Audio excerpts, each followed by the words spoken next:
वे प्रेम कहानियां ही हैं जो न केवल इस शब्द और एहसास के आकर्षण को बढ़ाती है, बल्कि प्रेम के अस्तित्व को सदियों तक जिंदा रखकर हर जुबान पर इसका मीठा स्वाद बनाए रखती है। ऐसे ही कई प्रेम कहानियां हैं जो विभिन्न क्षेत्रों की मिट्टी में सिर्फ सुगंध सी उड़ती है। इन्हें आप तभी जान पाते हैं जब उस मिट्टी पर आपके कदम पहुंचते हैं। ऐसे ही एक प्रेम कहानी है राजस्थान के ढोला मारू की गाई जाने वाली प्रेम कहानी। इस कहानी के अनुसार 2 बच्चों का बाल विवाह हुआ और छोटी उम्र के कारण गौना नहीं हुआ। गौना का मतलब दुल्हन को दूल्हा विदा करके अपने घर नहीं लाएगा। उसके बाद दोनों का मिलन, बिछड़ना, भूलना, याद आना, उनकी तकलीफें, ये सब जानने से पहले आप सभी से रिक्वेस्ट है कि नीचे रेड वाले सब्सक्राइब बटन पर क्लिक करके ऐसे ही नई नई जानकारियाँ देख सकते हैं। तो चलिए बिना स्किप किए हुए कहानी को शुरू करते हैं। नरवर के राजा नल के पुत्र सहल कुमार का विवाह महज 3 साल की उम्र में बीकानेर स्थित पुंगल क्षेत्र की पंवार राजा पिंगल की पुत्री से हुआ। चूँकि यह बाल विवाह था अतः गौना नहीं हुआ था। जब राजकुमार वयस्क हुए तो उसकी दूसरी शादी कर दी गई, परंतु राजकुमारी को गौने का इंतजार था। बड़ी होकर वह राजकुमारी अत्यंत सुंदर और आकर्षण दिखाई देती थी। राजा पिंगल ने अपनी बेटी को दुल्हन के रूप में विदाई करने के लिए नरवर तक कई संदेश भेजे, लेकिन राजकुमार की दूसरी पत्नी उस देश से आने वाले हर संदेशवाहक मतलब संदेश ले जाने वाले की हत्या करवा देती थी। राजकुमार अपने बचपन की शादी को भूल चुके थे, लेकिन दूसरी रानी इस बात को जानती थी। उसे डर था कि राजकुमार को सब याद आते ही वे दूसरी रानी को छोड़कर चले जाएंगे, क्योंकि पहली रानी बेहद खूबसूरत थी। पहली रानी इस बात से अनजान राजकुमार को याद किया करती थी। उसकी इस दशा को देखकर पिता ने इस बार एक चतुर ढोली को, यानी कि शादियों में गाना गाने वाले को नरवर भेजा। जब ढोली नरवर के लिए रवाना हो रहा था तब राजकुमारी ने उसे अपने पास बुलाकर मारू राग में दोहे बनाकर दिए और समझाया कि कैसे उसके प्रियतमा के सामने जाकर गाकर सुनाना है। चतुर ढोली एक मांगने वाला भिखारी बनकर नरवर के महल पहुंचा। रात में रिमझिम बारिश के साथ उसने ऊंची आवाज में मल्हार राग में गाना शुरू किया। मल्हार राग की मधुर संगीत राजकुमार के कानों में गूंजने लगा। ढोली ने गाते हुए साफ शब्दों में राजकुमारी का संदेश सुनाया। गीत में जैसे ही राजकुमार ने राजकुमारी का नाम सुना, उसे अपनी पहली शादी याद आ गई। ढोली ने बताया कि उसकी राजकुमारी कितनी खूबसूरत है और वियोग में भी है। ढोली के अनुसार राजकुमारी के चेहरे की चमक सूर्य के प्रकाश की तरह है। छीले कपड़ों से शरीर ऐसे चमकता है मानो स्वर्ण झांक रहा हो।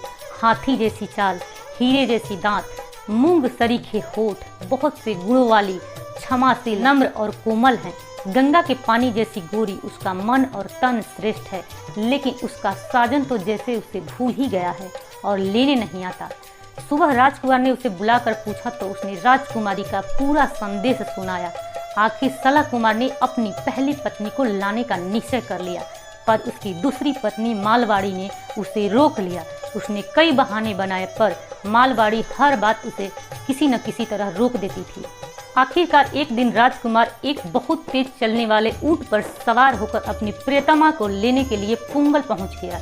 राजकुमारी अपने प्रियतमा से मिलकर खुशी से झूम उठी, मानो समय वहीं पर ठहर गया। उस पल के इंतजार दोनों ने कई सालों तक किए और वो पल जो सपनों में देख रही थी राजकुमारी, वो पल आज आखिर उसके सामने था। दोनों एक दूसरे के सामने खड़े थे, पर दोनों एक दूसरे से कुछ भी बोल नहीं पा रहे थे, क्योंकि उस पल की खुशी ही ऐसी थी। उनकी खामोशी ने बहुत कुछ बयां कर दिया।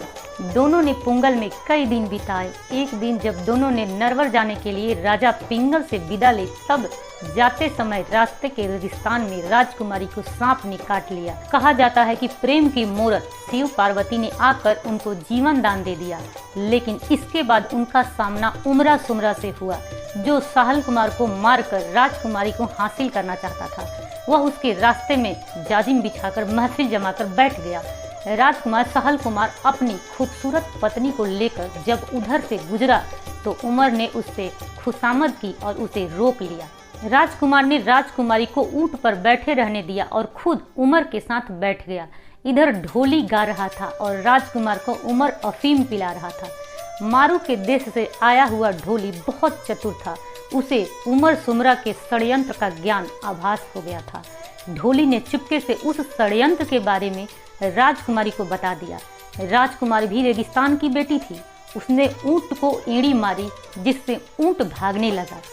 ऊंट को रोकने के लिए राजकुमार दौड़ने लगा। जैसे ही राजकुमार पास आया, मारूमणि ने कहा, धोखा है, जल्दी ऊंट पर चढ़ो, ये तुम्हें मारना चाहते हैं। इसके बाद दोनों ने वहां से भागकर नरवर पहुंच गया। यहाँ राजकुमारी का स्वागत सत्कार किया गया और वह वहां की रानी बनकर राज करने लगी। इतिहास में इस प्रेमी जोड़े को ढोला मारू के नाम से जाना जाता है। तब से आज तक उनके नाम और प्रेम का गुणगान किया जाता है। तो दोस्तों, यह कहानी अच्छी लगी हो तो इस वीडियो को फेसबुक, ट्विटर, व्हाट्सएप आदि पर अपने दोस्तों को शेयर करें। इस कहानी के बारे में कमेंट करके अपने विचार हमें व्यक्त कर सकते हैं।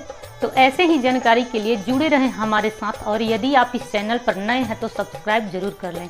आप मेरे इंस्टाग्राम और फेसबुक पर भी जुड़ सकते हैं, उसका लिंक डिस्क्रिप्शन बॉक्स में दिया हुआ है। तो मिलते हैं अगली वीडियो में, तब तक आप खुश रहिए, मुस्कुराइए। जय हिंद।